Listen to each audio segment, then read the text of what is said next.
Hey everybody, Timmy Flyersguy here. Are you looking for a top 10 show with attitude? Then I suggest you check out the Flyers Guys Top 10. On the Flyers Guys Top 10, I count down a lot of different stuff, a lot of different things, such as beautiful women, old classic commercials, video games, foods, and more on the Flyers Guys Top 10.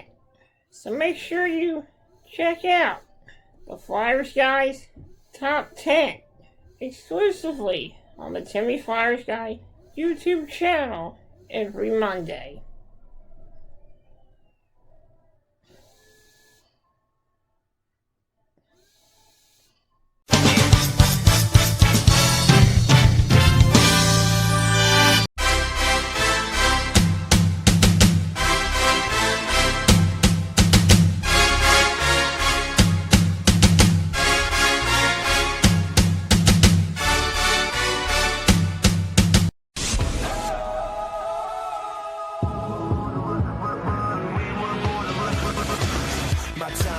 My shine, they think I'm out of my mind. One chance, we own. Take another look, you know that we gone. Came from the ground and we crawling up. You can feel it in your fist when you balling up. The sky turns black, it don't matter. We know the sun is coming up. We were born to run.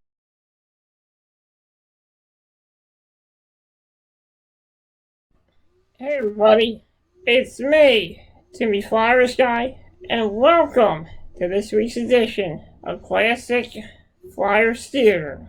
I'm your host, Timmy Flyersguy, and today I thought we would do something a little different here on Classic Flyers Theater, and we're going to take a look at a team that wasn't the Philadelphia Flyers, and we're going to take a look at a team that played at the Spectrum, just like the Flyers did. And that team is the Philadelphia Bulldogs roller hockey team. The Philadelphia Bulldogs came into the league. The Philadelphia Bulldogs were an experiment. I wouldn't say experiment, but they came to Philly. The team was created in 1994. And Tony Danza also had a hand. Philadelphia native Tony Danza had a hand in bringing Philadelphia Bulldogs roller hockey to the state of Philadelphia. Much like the Philadelphia Flyers of the NHL, they were also an expansion team. The Philadelphia Bulldogs, it was fun when it started, but in 1995, attendance started going down for the Bulldogs, and people were starting to lose interest in the Philadelphia Bulldogs. But Philadelphia Bulldogs, but a lot of people still remember this, and I know that this team didn't last long, as the team disbanded in 1996 after 3 seasons. And I thought I would come on here and talk about the Bulldogs, because I know they didn't last very long in Philly, but they are a part of hockey history in the city of Philadelphia. So I thought I would come on here and talk about the Philadelphia Bulldogs, but I would also like to give you a brief look at the Philadelphia Bulldogs with some highlights, with these highlights of one of their games where they went to a shootout, and it was a pretty fun shootout. So, without further ado, we're gonna take a look at some highlights of the Philadelphia Bulldogs. Let's roll the footage. We will go to the 5-player shootout. And this should be an exciting finish indeed. 6-6 is our score here, and this the Bulldogs home opener, and an exciting one it's been for the assembled crowd here. Shootout procedure, Steve, relatively simple. 5 players from each team will attempt to score via the penalty shot format. Here's the first one. This is Mike Martin for the Cobras. They shoot first. Nick Vitucci, Brown, and a save by Vitucci. So it's 1-0 Cobras through the first set of shooters. There will be a total of 5 for each team. Well, Brown's just going to flat out try to wrist shot that puck right between the post and the pad. And it was just a matter of Vitucci just threw his body from left to right. Stanislaus Tkach in alone, the second shot. Tkach on the backhand, and he missed the far post as he had Richards down. Oh, they go so slow. How about that? Tkach, he was actually standing still nearly by the time he got. He's trying to go left to right, left to right, left to right. He's trying to get the goaltender moving by getting his stick and puck moving, and it was Richard coming up with a big save. Here comes Derek Clancy for the Bulldogs. Clancy, open net to score! And there you go. Each team with a overtime shootout goal in this one, and we're tied at 7. And this just shows you've got to have patience. Clancy's going to wait, then he's going to drop the shoulder, wait for Vitucci to go down, and upstairs he goes. Robin Bouchard in alone, and Bouchard stoned by Mark Richards as he comes up big on the third offering by the Cobras. Dennis Maxwell of the Bulldogs will be next. Goaltending, goaltending, goaltending. And right here, it's just a matter of Richards staying right with the puck and waiting, and that's why he made the save. Here's Maxwell in alone, goes backhand and tries to stuff it 5-hole. Vitucci says, I got you there, big guy. Well, he just tried that delay, right? You try to get that goaltender to spread the legs so he can just kind of flip the puck nonchalantly through the legs. But guess what? The stick of Vitucci was there, and that's what saved the goal. Here comes Kurt Miller for the Cobras. Miller with a rifter off the post and in, and the Cobras have taken a 2-1 shootout lead. Well, Miller, once again, very much like everybody else, they're just going slow, waiting, and then that was just flat out wrist shot inside the post, right on the money for the Cobras. Jamie Cook would like to score. The pressure's not on him, and he does. As it appears, Vitucci got a piece of that. He did get a piece of it, but Cook, he just made that quick wrist shot, and imagine Vitucci is trying to recover, but he can't. He's going backwards into the net. That actually beat him through the 5-hole, as Vitucci going backwards caused the problem. Each team with 2 shootout goals. Here comes Grolu.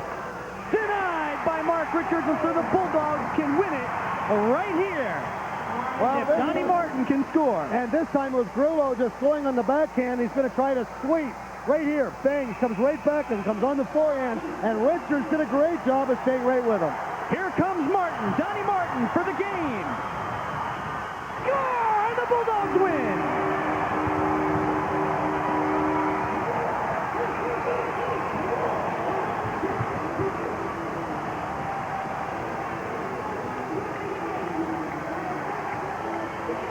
Donnie Martin, his second goal of the game, this one in shootout fashion, and the Bulldogs in the record books. It'll go down as a 9-8 victory in this, the home opener of the 1996 season. And he just gunned this one. He was going great guns the whole way. And you know what was interesting about Donnie Martin? He did something exactly opposite everybody else did. He had speed here. He was moving in with some speed. Got his head up. He's looking. He knows where he wants to go. But look, a lot quicker than a lot of the other players that moved in. And now he's got to the hash mark. Bang! He just waits for the goaltender to go down. Upstairs he goes, and the Bulldogs win. Their second win of the season, their second win against these Empire State Cobras, the best in the Atlantic Division, and the Bulldogs have indeed measured up in this one here tonight. You've been watching exclusive coverage of the Philadelphia Bulldogs on Sports Channel.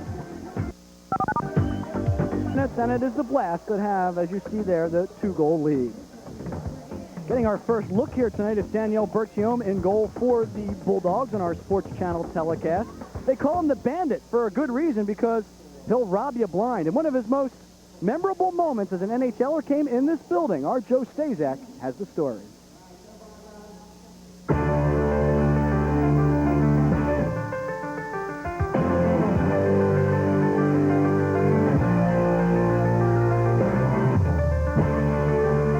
Where most of its principals are career minor leaguers, it's rare to find anyone with an NHL background. But among the Bulldogs' 96 roster has emerged Danielle Bertiome, a goaltender with almost a decade of NHL experience. At age 28, though, his career had run its course. Now, 2 years removed from the Bigs, he's come to terms with the fact that he won't be returning. But his love for hockey and his competitive desire has kept him in the game. If I didn't like to play hockey, I'd definitely be fishing and play tennis. But I always liked it. It's been 13, 14 years now I played pro. I think I like the game. And when you hit 30 years old, you're almost done. You have 3, 4 more years maybe if you have no injury. And the years are going one by one, and I want to win a championship. Overly, I could win one with this team in the roller hockey season. Throughout his NHL tenure, he posted solid numbers, but his career was riddled with ups and downs as well as unrealized potential. No one ever questioned his ability, but mistakes that he made at an early age branded him with a label that may have cost Berthiaume a better fate. You know, you're a young player. Sometimes you could get distracted by big cities, and I think I might have got off track a few times, and I guess that could be part of it. But I mean, there's nothing I could do anymore. I can't rewind the tape and say, okay, let's go back at 24 years old. Mistakes have been made, and you could say I'm paying for it. I will say you're right, but in a different perspective, everything is meant for a reason, and it's meant that I'm 30 years old and I'm playing in another league in the NHL, and I got to accept that for the fact that it is. All told, this is the 18th different club that Berthiaume has played for in the last decade. But his newest home is right here at the Core State Spectrum, a place where he has always enjoyed a lot of success. In fact, one of his brightest NHL moments came right here in 1989 when he led the Winnipeg Jets to a 1-0 sudden death victory over the Flyers. It was fun because at the time I thought I was getting paid $2 grand for a shutout, so I took some guys for dinner, but we forgot to put it in my contract. So I ended up spending $600-700 for 5 guys. The next morning I was like, oh my God, I don't have that in my contract. So that was kind of funny, and we laughed about it, and I got jokes around about this one. But you know, there's a lot of good things happen, and I really enjoy my 9 years in the NHL. They didn't put that clause in his RHI contract either for a good reason. He only makes $180 a game. I guess if you're going to take anybody out to dinner here, you're going to have to do some fast food. Daniel Berthiaume, one of the graybeards, clears out of the Philadelphia zone. Nelson and Maxwell. Maxwell in all alone. Maxwell, can he get the shot off? Yes, going to score! Has perhaps Stefan Charbonneau got a piece of that on the nice cross flat pass by Dennis Maxwell. And the Bulldogs have knotted this one up in short time. Well, Milton, he tries to get back into the play, and I'll tell you what, there's actually not one but two. You got Spencer there too. But hey, it's Maxwell flat out skating everybody here. Melton with a late shot there. So hey, Maxwell says no, I'm going to get to it. And then here comes right late in the play. Here comes Spencer. But still, Maxwell has the ability to just go to the net. That's what he's doing. He's going to go to the net and then make a pretty pass to Charbonneau, who's all by himself by that time, and he just flips the puck high and over a fallen Bill Pye to tie this hockey game. Charbonneau, the goal, his fourth. He has a and it controls the puck in their own zone now. Ahead of steam. Shoot. Ahead to Spencer. Berthiaume down. Gets a pad on the shot. The offering by Spencer. A circus save that was for Daniel Berthiaume. The other way, here comes Donnie Martin. Martin to the slot, takes a wrist shot, sticked aside by Bill Pye. Rebound deep into the left wing corner. Cook comes out of there. Cook, puck rolling, takes a shot, loose!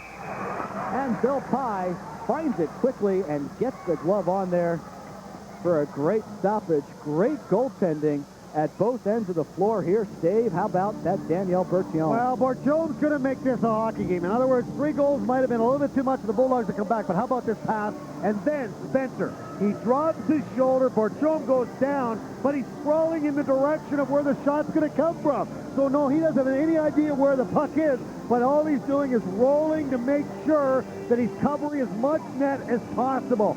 Spencer's probably shaking his head. He's going, look, I got all that net to work with. I'm going to go top shelf, and look at the pads. The pads come up and into the air, and